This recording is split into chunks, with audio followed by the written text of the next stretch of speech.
ANMR ನ್ಯೂಸ್ಗೆ ಸ್ವಾಗತ. ಪ್ರಗತಿ ಸಂಯುಕ್ತ ಪ್ರೌಢಶಾಲೆಯಲ್ಲಿ 2025-26ನೇ ಸಾಲಿನ ದಾಖಲಾತಿ ಪ್ರಾರಂಭ.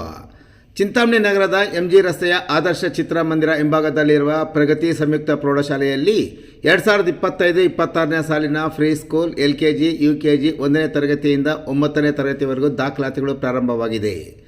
ನಮ್ಮಲ್ಲಿ ಯೋಗ, ಕರಾಟೆ, ಡ್ಯಾನ್ಸ್, ಕ್ರೀಡೆ ಮುಂತಾದ ಪಠ್ಯೇತರ ಮತ್ತು ಸಹ ಪಠ್ಯೇತರ ಚಟುವಟಿಕೆಗಳ ತರಬೇತಿಯನ್ನು ನೀಡಲಾಗುತ್ತದೆ.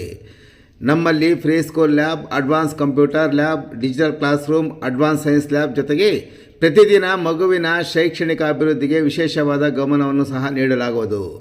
ಅಲ್ಲದೆ ಅಗತ್ಯವಿರುವ ಮಕ್ಕಳಿಗೆ ಸುರಕ್ಷಿತ ವಾಹನ ಸೌಲಭ್ಯವನ್ನು ಸಹ ಒದಗಿಸಲಾಗುವುದು. ಹಿಂದೆ ಭೇಟಿ ಕೊಡಿ. ಪ್ರಗತಿ ಸಂಯುಕ್ತ ಪ್ರೌಢಶಾಲೆ, MG ರಸ್ತೆ, ಚಿಂತಾಮಣಿ. ಹೆಚ್ಚಿನ ವಿವರಗಳಿಗೆ 8772776567 9164976866 ಮೊಬೈಲ್ ಸಂಖ್ಯೆ ಮತ್ತು 081542511515 ಸ್ಥಿರ ದೂರವಾಣಿಗೆ ಸಂಪರ್ಕಿಸುವುದು.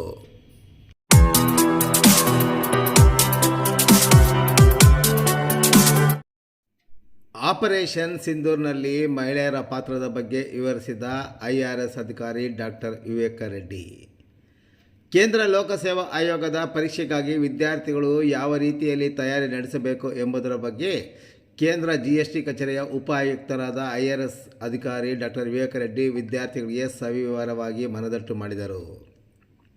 ಅವರು ಚಿಂತಾಮಣಿ ನಗರದ ಸರ್ಕಾರಿ ಮಹಿಳಾ ಕಾಲೇಜಿನಲ್ಲಿ ಇಂದು ಹಮ್ಮಿಕೊಂಡಿದ್ದ 2024-25ನೇ ಸಾಲಿನ ಶೈಕ್ಷಣಿಕ ಕಾಲೇಜು ವಾರ್ಷಿಕೋತ್ಸವ ಸಮಾರಂಭದ ಉದ್ಘಾಟನೆ ನೆರವೇರಿಸಿ ಮಾತನಾಡಿದ ಅವರು, ಕೇಂದ್ರ ಲೋಕಸೇವಾ ಆಯೋಗದ ಪರೀಕ್ಷೆಯ ತಯಾರಿಗಾಗಿ ವಿವಿಧ ಹಂತಗಳು ಹಾಗೂ ಭಾರತೀಯ ಮಹಿಳಾ ಸಬಲೀಕರಣ ಮತ್ತು ಪದವಿ ಕ್ಷೇತ್ರದಲ್ಲಿ ಮಹಿಳೆಯರ ಹಲವಾರು ಸಾಧನೆಗಳನ್ನು ಕುರಿತು ತಮ್ಮದೇ ಆದ ವಿಚಾರಗಳನ್ನು ಮಂಡಿಸಿದ ಅವರು, ಇತ್ತೀಚಿನ ಆಪರೇಷನ್ ಸಿಂಧೂರ ಮಹಿಳೆಯರ ಪಾತ್ರವನ್ನು ಕುರಿತು ಸಹ ಸವಿವರವಾಗಿ ವಿವರಿಸಿದರು.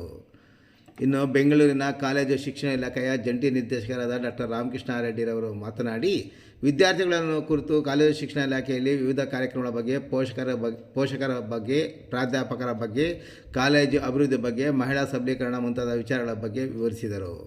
ಇನ್ನು ಪ್ರಾಂಶುಪಾಲರಾದ ಡಾಕ್ಟರ್ ರಮೇಶ್ ಪಿ ರವರು ಮಾತನಾಡಿ, ಸುಮಾರು 1 ಎಕರೆ ಜಾಗವನ್ನು ಬೆಸ್ಕಾಂ ಇಲಾಖೆಯಿಂದ ನಮ್ಮ ಮಹಿಳಾ ಕಾಲೇಜಿಗೆ ಮಂಜೂರಾತಿ ಮಾಡಿಸಿಕೊಟ್ಟು ಅಲ್ಲಿ ನೂತನ ಕಟ್ಟಡ ನಿರ್ಮಾಣ ಮಾಡಲು ಸುಮಾರು 23.25 ಕೋಟಿ ಹಣ ಬಿಡುಗಡೆ ಮಾಡಿಸಿದ್ದಲ್ಲದೆ ಗುದ್ದಲಿ ಪೂಜೆ ನೆರವೇರಿಸಿ ಈಗ ಕಾಮಗಾರಿ ಪ್ರಗತಿಯಲ್ಲಿರುವ ಬಗ್ಗೆ ಸಂತಸ ವ್ಯಕ್ತಪಡಿಸಿ ಸದರಿ ಕಾಮಗಾರಿಗೆ ಸಂಪೂರ್ಣ ಸಹಕಾರ ನೀಡಿದ ಕಾಲೇಜು ಅಭಿವೃದ್ಧಿ ಸಮಿತಿಯ ಅಧ್ಯಕ್ಷರು ಹಾಗೂ ಜಿಲ್ಲಾ ಉಸ್ತುವಾರಿ ಸಚಿವರಾದ ಡಾಕ್ಟರ್ MC ಸುಧಾಕರ್ ಅವರಿಗೆ ಹಾಗೂ ಕಾಲೇಜಿನ ಅಭಿವೃದ್ಧಿ ಸಮಿತಿಯ ಎಲ್ಲ ಸದಸ್ಯರಿಗೆ ಕಾಲೇಜು ಪರವಾಗಿ ಮತ್ತು ವಿದ್ಯಾರ್ಥಿಗಳ ಪರವಾಗಿ ಕೃತಜ್ಞತೆ ಸಹ ಸಲ್ಲಿಸಿದರು. ಇನ್ನು ವಿದ್ಯಾರ್ಥಿನಿಯರಿಂದ ಸಾಂಸ್ಕೃತಿಕ ಕಾರ್ಯಕ್ರಮವನ್ನು ಸಹ ಆಯೋಜಿಸಲಾಗಿತ್ತು. ಕಾರ್ಯಕ್ರಮದಲ್ಲಿ ಮುಖ್ಯ ಅತಿಥಿಗಳು, ಕಾಲೇಜಿನ ಪ್ರಾಂಶುಪಾಲರು ಮತ್ತು ಸಿಬ್ಬಂದಿ ವರ್ಗದವರನ್ನು ಸನ್ಮಾನಿಸಿ ಗೌರವಿಸಲಾಯಿತು. ಇನ್ನು ಪ್ರಸಕ್ತ ಸಾಲಿನಲ್ಲಿ ಕ್ರೀಡೆ, ಸಾಂಸ್ಕೃತಿಕ ಕ್ರೀಡಾ ಚಟುವಟಿಕೆಗಳಲ್ಲಿ ಭಾಗವಹಿಸಿದ ವಿಜೇತರಿಗೆ ಮತ್ತು ವಿದ್ಯಾರ್ಥಿನಿಯರಿಗೆ ಬಹುಮಾನವನ್ನು ಮತ್ತು ಪ್ರಶಸ್ತಿ ಪತ್ರಗಳನ್ನು ಸಹ ವಿತರಿಸಲಾಯಿತು.